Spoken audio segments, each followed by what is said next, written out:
আমাদের হাতে থাকা ফিলিস্তিন ও ইসরায়েলের যুদ্ধের সর্বশেষ আপডেট জানিয়ে দিব আজকের ভিডিওতে। গাজা ইসরায়েলে হামলায় নিহত আরো 88 ফিলিস্তিন, বিস্তারিত থাকছে প্রতিবেদনায়। গাজা ইসরায়েলে হামলায় নিহত আরো 88 ফিলিস্তিন। মধ্য গাজা আল জালা এলাকার আবাসিক ভ্রমণে বোমা হামলায় চালায় ইসরায়েল।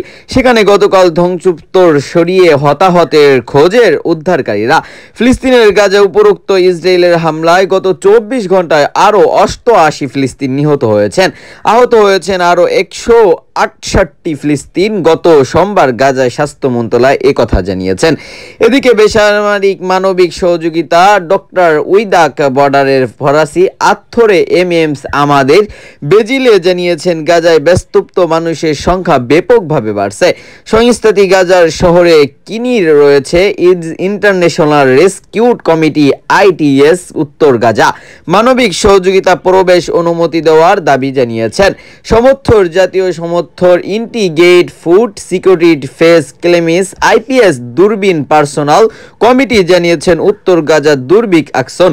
গতকাল এক বিক্ষে আইডিএস বলেছেন, আগামী মাসগুলোতে উত্তর গাজার মুখোমুখি হওয়ার মানুষের সংখ্যা 3 গুণ হবে বলে ধারণা করা হচ্ছে।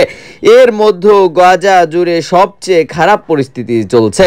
অনাহার অনষ্ট রোগের কারণে সেখানে মৃত্যুর দ্রুত বাড়ছে। পরিস্থিতি নাজুক। এই ভয়াবহ পরিস্থিতির মোকাবেলা করার পদক্ষেপ নেওয়ার জন্য আমাদের কাছে দিন আছে, সপ্তাহ নয়।